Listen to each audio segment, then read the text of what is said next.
पण ह्या प्रोडक्टमध्ये 5 गुण पाहिजे असतात. किती गुण? नेटवर्कर लोकांनो, लीडर लोकांनो, मार्केटमध्ये कुठल्या पण लीडर सोबत तर बसलात, समजायचं असेल तुम्हाला तर किती क्वालिटी पाहिजे पॅरामीटर? पहिली क्वालिटी याची फिलिंग.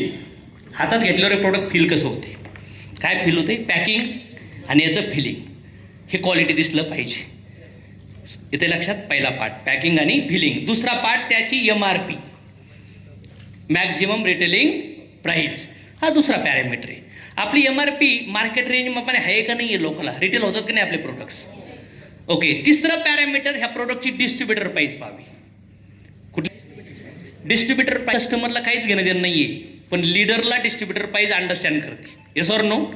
कारण की तुमचा $96 $1 भेटतो ना, पण 200चं एक द्यायला लागलो तर गडबड ना. तर याची DP प्राईस, ज्याने तुमचं इन्व्हाइस जनरेट होतं, तिला पाहिजे. आणि त्याच्यानंतर फार महत्त्वाचा पॉईंट, ज्याच्यामुळं लिडरशिपला पॅसिव्ह इन्कम भेटतं, ते म्हणजे PV. कुठलं? PV. आणि 5वा पॅरामीटर आहे याची क्वालिटी. प्रोडक्ट वापरल्यानंतर याच्याबद्दल लोक काय बोलतात? प्रोडक्ट वापरल्यानंतर लोक रिपीट ऑर्डर टाकतात का? त्यानंतर हे प्रोडक्ट वापरून, हे प्रोडक्ट विकून टर्नओव्हर होऊन लोकांची इन्कम आहेत का? याला म्हणतात प्रोडक्टची क्वालिटी चेक कर. समजलं का मी काय काय बोललो? रिपीट ऑर्डर, रिपर्चेस आणि याच्या टर्नओव्हरमुळं होणारी पेमेंटची ग्रोथ आहे का नाही आपल्याकडे? एव्हिडन्स सगळी आहेत. पॅरामीटर कळले? इथून पुढं 5 पॅरामीटर शिवाय प्रोडक्ट नाही पाहिजे. आणि मार्केटमध्ये बाकीच्या जेवढ्या कंपन्या आहेत त्यांचे प्रोडक्ट तुम्हाला हातात घेतल्याकडेच रद्द वाटायला लागतील. बायनरी कंपन्याचे बोलतोय. कुठल्या कंपन्यांचे? किती लोकांना वाटतं खरं आहे सर? कारण की ते प्रोडक्टच्या पॅकिंगवर काम करत, त्या प्रोडक्टच्या MRPवर काम करू शकत, DPवर करू शकत नाही, PVवर करू शकत नाही. रिझल्टचा कार्यक्रम तर सोडूनच द्या, प्रोडक्टवर लक्षच नसतं, फक्त गोळ्यावर लक्ष असतं. आपल्याकडे प्लॅन चाललाय का? सकाळपासून डिस्कस चाललोय, प्लॅनवर बोललंय आपलं. कशावर चाललंय आता? पहिलं मी वेल्थ समजवली, आता हेल्थ समजवतोय, प्रोडक्ट समजून राहिलोय. तर कळलं 5 पॅरामीटर. तर आपण जनरल विचार करू, जनरल कॅटेगरीचा. येस सर, हे मीठ बोला. तर सरांनी 5 कॅटेगरी सांगितल्यात, 5 पॅरामीटर. त्याप्रमाणे जर बघितलं तर सगळ्यात पहिले सुरुवात करूया आपण आपल्या फूड कॅटेगरीच्या प्रोडक्टपासून. तर इथं जवळ आपण 11 टाईपचे प्रोडक्ट, 11 कॅटेगरीचे प्रोडक्ट देतो. तर फूड प्रोडक्ट, तर हे माझ्या हातात आहे मीठ, रॉक सॉल्ट. लागतं का प्रत्येकाच्या घरात? लागतं. मार्केटचं जे मीठ आहे त्याच्याऐवजी, हे आयोडीन मिठाच्या ऐवजी आपण रॉक सॉल्ट देतो. ते हिमालयन मीठ आहे. तर हे सदैव नमक आपण जे नॅचरल मीठ म्हणतो त्याच्याप्रमाणे त्याच्यावरून आलेलं. तर मार्केटला जर बघितलं तर याची MRP मार्केटला पण, ट्रॅडिशनल मार्केटला 120च्या आसपास असते. तर आपल्या प्रोडक्टची पण MRP जर तुम्ही बघितली तर साधारणतः 110 रुपयाची MRP आहे. पण आता हे बघताना कसं बघतो आपण? तुम्ही बघितलं असेल की आपल्या प्लॅनमध्ये, सनेजच्या प्लॅनमध्ये आपण काही ऑफर्स देतो परचेसच्या वेळेला. एक कस्टमरला एक फर्स्ट इनवॉइस ऑफर असते आणि काही कन्सिस्टन्सी ऑफर असतात.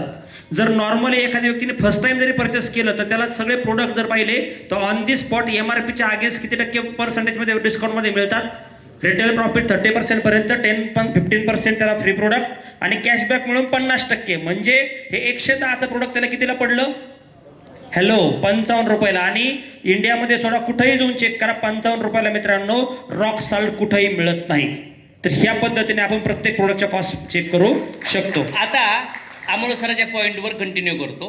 आत्ता आपण प्रोडक्टचे फिलिंग पाहू. प्राईजवरती आपण एक चार्ट ओपन करणार आहेत. त्या चार्टनुसार मी तुम्हाला प्रूव्ह करन ही MRP जी प्रोडक्टची असती, आपण जर ऑफर, कॅशबॅक बघितलं, कन्सिस्टन्सी पाहिल्या, तर ह्या MRPच्या आपल्याला प्रोडक्ट्स अप टू 40-50% पर्यंत डिस्काउंटने भेटतात. म्हणजे जी MRP तुम्ही पाहताय, समजून घ्यायचं, MRP 100 असेल तर हे प्रोडक्ट आपल्याला 55-60ला जाणार. MRP 1000 असेल तर हे प्रोडक्ट आपल्याला किती जाणार? 500. तर पहिलं प्राईजवर आपण नंतर डिस्कस करू. मला सांगा, आम्ही म्हणतोय साखरेच्या जागी ऑर्गॅनिक गुळ वापरा. चांगली गोष्ट की वाईट गोष्ट आहे? आम्ही म्हणतोय पाम तेलाच्या ऐवजी काय वापरा? राईस ब्रॅन वापरा. कारण की कमीत कमी 3-4 लिटर ऑइल लागतं. त्यानंतर आम्ही म्हणतोय हे लाकडी घाण्याचं काय काय वापरा? वूड प्रेस ऑइल, लाकडी घाण्याचं. लाकडी घाण्याचं ऑइल वापरा. कारण की पिशव्यात किती रुपये किलो तेल भेटतं? शेंगदाणा तेल किती रुपये किलो भेटतं? 200 रुपये. हे नाही जनरल मार्केटमधलं 180-200. 200 रुपये. शेंगदाणे कसे किलो आहेत? 1 किलो शेंगदाणा तेल प्युअर येण्यासाठी किती शेंगदाणे लागतील? 3 किलो, म्हणजे जवळपास 550 रुपयाचे शेंगदाणे लागतील 1 किलो तेल काढायला. आणि मग हे शेंगदाणे तेल लोक 200 रुपयाला विकतात कसं? कुठून आणले? स्वर्गातून आणले काय शेंगदाणे इंद्रदेवाकडून? केमिकल खाऊ राहिलात, केमिकल. आणि कमीत कमी तर बसलेले ना 3-4 लिटर तेल खातात रोज महिन्याला.